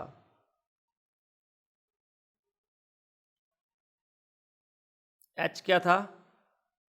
U प्लस PV लिखा था। अब इसने बोला है कि कांस्टेंट प्रेशर है। अगर कांस्टेंट प्रेशर है तो delta H equal to delta U plus P delta B at constant pressure. अब हमने इसको डेल्टा T से डिवाइड कर दो सबको,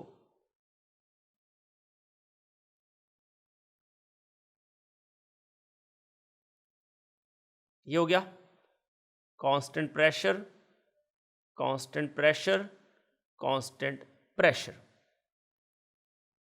तो अब ये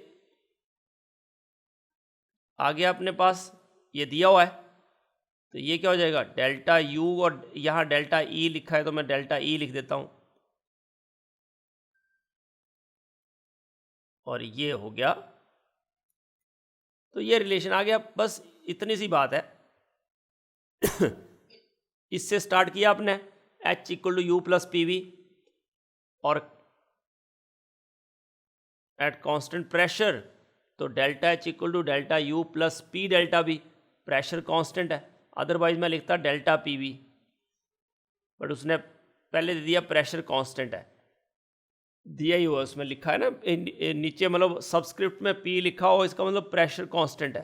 तो delta H equal to delta U plus P delta V, और इस तरह से अपने पास ये रिलेशन आ गया, डेल्टा H को डेल्टा टी से डिवाइड कर दिया, इसको भी, और कांस्टेंट प्रेशर कर दिया, और फिर पार्शियल डिफरेंशियल कर दिया। ये हो गया Cp, ये हो गया Cv। इस तरह से जो रिलेशन आया अपने पास, बोलो कौन सा है? यस, तो it is A. Cp equal to partial differential of H with respect to T at constant pressure. So in terms of internal energy E, Cp is equal to partial differential of E with respect to temperature at constant pressure plus pressure, or partial differential of V with respect to T at constant pressure.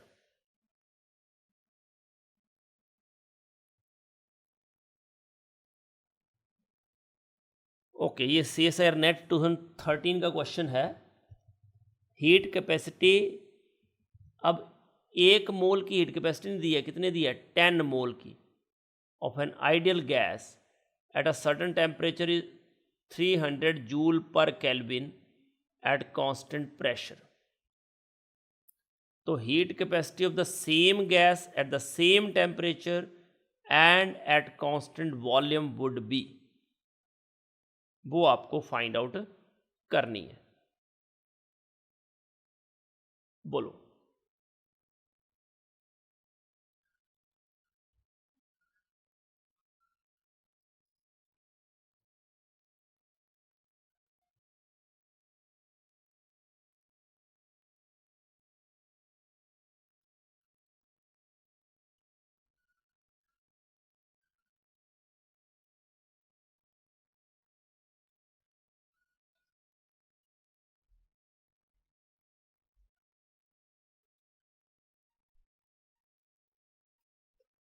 बोलो।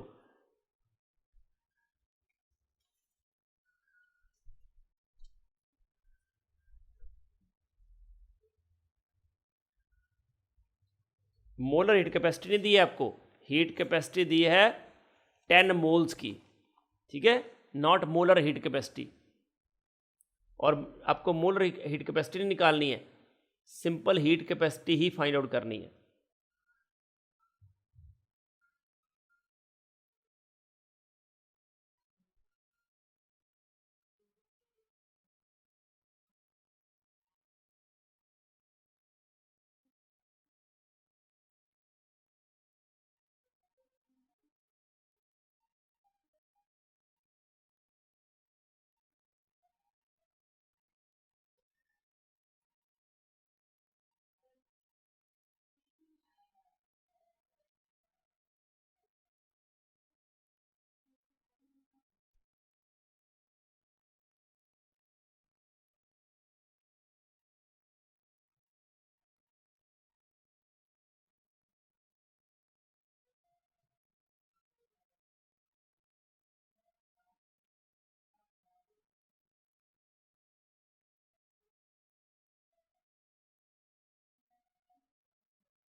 करोगे?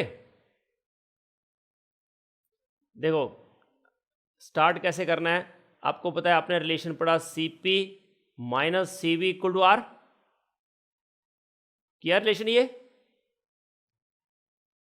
पर इसमें Cp जो है वो क्या है? Molar heat capacity at constant, ये है molar heat capacity at constant pressure, है ना।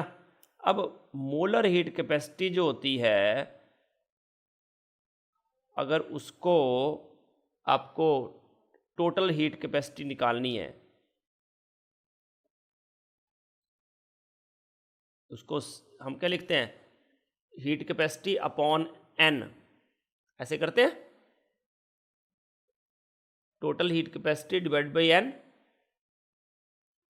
Total heat capacity at constant volume upon N equal to R. मतलब ये हो जाएगा C P dash minus C V dash equal to N R. ये जो रिलेशन बनता है that is for molar, 1 mole के लिए है ये, कि C P is molar heat capacity at constant pressure, this is molar heat capacity at constant volume. But अब उसने बोला है कैलकुलेट करो heat capacity at constant pressure, molar heat capacity नहीं पूछा है। और कितने मोल के लिए पूछा है? 10 मोल। तो ये C P dash minus C V dash becomes equal to N R.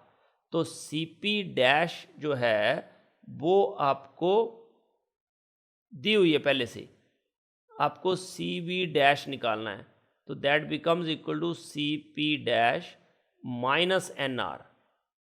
तो सी पी डैश कितना दिया है? 300, और नंबर ऑफ मोल्स कितने दिए हैं? 10, और आर की वैल्यू कितनी होती है? 8.314। इट बिकम 300 माइनस 83.14, तो टेक इट एज 83। हाँ, तो 217 जूल पर केल्विन जो है वो आंसर आ जाएगा। देखो अगर पूछा होता ना जूल पर केल्विन पर मोल, तो फिर 10 का कोई मतलब नहीं रहता, याद रखना ये। तो सीधा रिलेशन लिखते हैं C P minus C V equal to R, but इसको फिर हमें जूल पर केल्विन पर मोल में कन्वर्ट करना पड़ता, तो ये 30 आता। फिर मोलर हीट कैपेसिटी जो थी इसकी वो कितनी आती? 30, क्योंकि molar heat capacity is equal to heat capacity divided by volume, sorry number of moles, तो आता 30 जूल पर केल्विन पर मोल। पर उसने मोलर हीट कैपेसिटी पूछी नहीं है, उसने सिंपल पूछी है heat capacity at constant pressure, और वो दी है, और हीट कैपेसिटी सेम गैस के लिए सेम टेम्परेचर पे at constant volume, that we would calculate. तो इस तरह से इसका जो आंसर है वो आ जाएगा 217। Okay, this is question from CSIR NET December 2013. Work involved in isothermal reversible expansion from Vi to Vf of n moles of an ideal gas is. Well, which one is the correct option?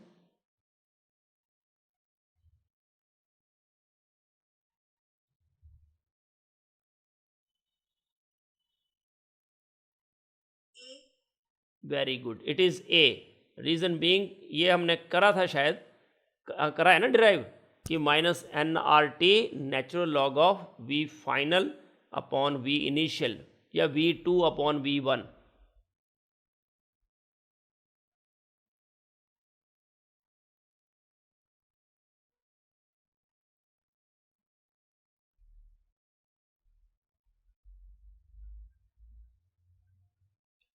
Okay, ये question वैसे आगे आने वाले topic में से है, but anyway मैंने यहाँ पे रख दिया गलती से, तो let us do it here only, क्योंकि थोड़ा बहुत आइडिया तो आपको है ही। The boiling point of a solution बोलता है नॉन वोलेटाइल सॉलिड वाले सोल्यूशन में वो हायर है than that of the pure solvent. ये तो simply elevation in boiling point का केस है।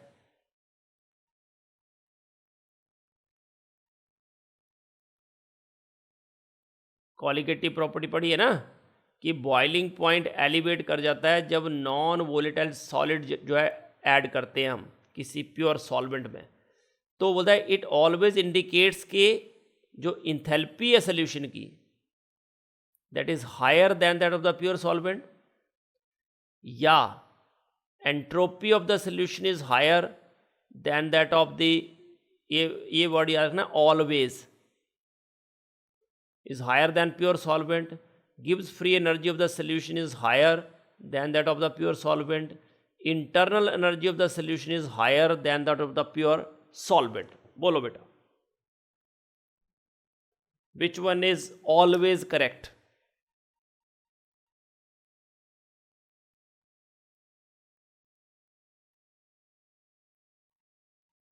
पहले आपको ये टर्म्स तो पता है ना, इंथैल्पी तो पता ही है, एंट्रोपी पता है,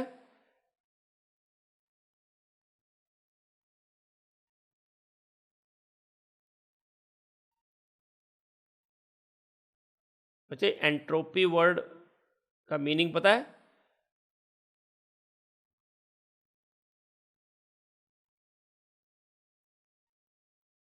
हेलो,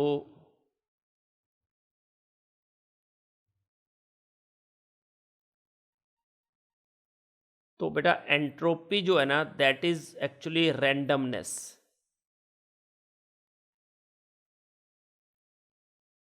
क्या होती है ये? रैंडमनेस. And randomness means डिसऑर्डर्डनेस.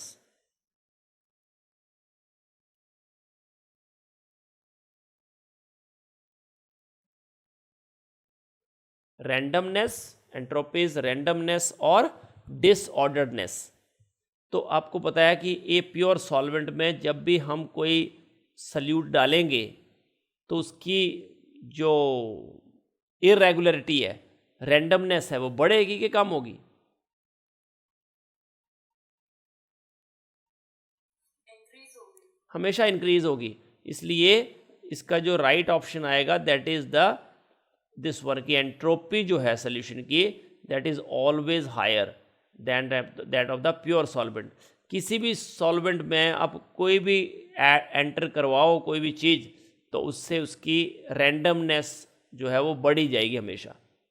हो सकता है कि इंथैल्पी जो है सोल्यूशन की कम भी हो जाए, डिपेंड करता है, या गिव्स फ्री एनर्जी भी अलग हो सकती है, कम ज़्यादा.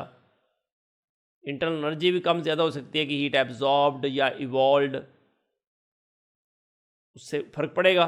बट जो एंट्रोपी है, रैंडमनेस पे कोई असर नहीं होगा, वो हमेशा बढ़ेगी, चाहे टेम्परेचर हायर हो, टेम्परेचर लो हो, बॉइलिंग पॉइंट हाई हो, बॉइलिंग पॉइंट लो हो. Entropy of the solution is always higher than that of the pure solvent. Okay, तो नेक्स्ट क्लास से हम थर्मोकेमिस्ट्री करेंगे. उससे पहले मैं वो जो आज का हमारे से वो नहीं हो पाया अच्छे से, आइसोथर्मल एंड एडियाबैटिक प्रोसेसेस का जो फंडा हमें करना था, and we are not able to do it properly, उसको हम कल नेक्स्ट क्लास में पहले मैं आपको अच्छे से बता दूंगा, and then we will do the next part. उससे पहले मैं थोड़ा सा एक आपको ये बता देता हूँ कि जो हमने किया ना, ये दो चीज़ें आप याद रखना है, एक अल्फ़ा एंड बीटा. अब ये अल्फ़ा क्या है और बीटा क्या है? तो it is, alpha is isobaric thermal expansion. Isobaric thermal expansion coefficient बोलते हैं इसको. और ये होता है, देखो, thermal expansion, expansion with respect to temperature, change in volume with respect to temperature at constant pressure and ratio of 1/V. तो इसको बोलते हैं isobaric thermal expansion coefficient alpha. एक ये याद कर लेना आप, नाम से क्लियर. देखो, जैसे आइसोथर्मल वर्ड आया, आइसोबारिक सॉरी, मतलब प्रेशर कांस्टेंट, एक्सपेंशन आया मतलब वॉल्यूम चेंज हो रहा है, थर्मल, थर्मल एक्सपेंशन मतलब टेम्परेचर के साथ वॉल्यूम का चेंज, तो उसको बोलते हैं alpha. Then second beta is isothermal compressibility factor.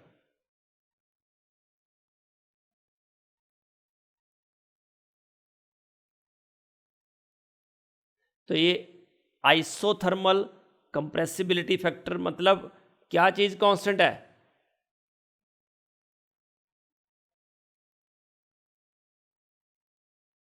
क्या कांस्टेंट है? Temperature is constant. Isothermal word आ गया ना, तो टेम्परेचर इज कांस्टेंट। तो ये होता है delta we upon delta P at constant temperature. अब प्रेशर बढ़ने से वॉल्यूम कम होगा कि बढ़ेगा?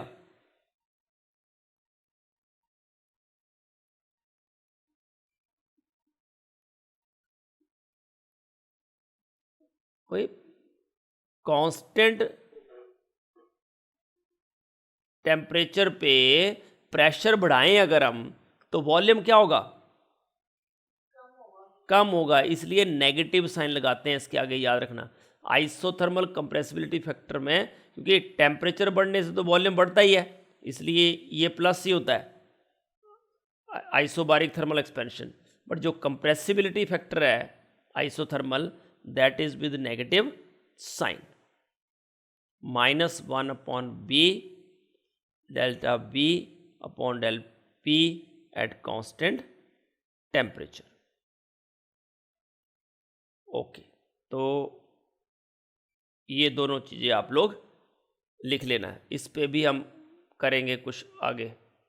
आइसोबारिक थर्मल एक्सपेंशन, नाम से isobaric pressure constant, thermal temperature के साथ वेरिएशन किसकी? वॉल्यूम की। दूसरा था आइसोथर्मल कंप्रेसिबिलिटी फैक्टर, वॉल्यूम के, एक तो टेम्परेचर कांस्टेंट और वॉल्यूम की वेरिएशन, क्योंकि तीन ही तो फैक्टर हैं, ये तो प्रेशर, वॉल्यूम और temperature. P V equal to N R T याद रखो। अगर for fixed amount of gas ले तो पी वी और टी वेरिएबल है, तो यहाँ टेम्परेचर वेरिएबल है तो प्रेशर कांस्टेंट, यहाँ आइसोथर्मल में टेम्परेचर कांस्टेंट है तो प्रेशर वेरिएबल, और कंप्रेस हो रहा है तो माइनस साइन, एक्सपैंड हो रहा है तो plus sign. Okay, so that's all for the day. Thank you so much.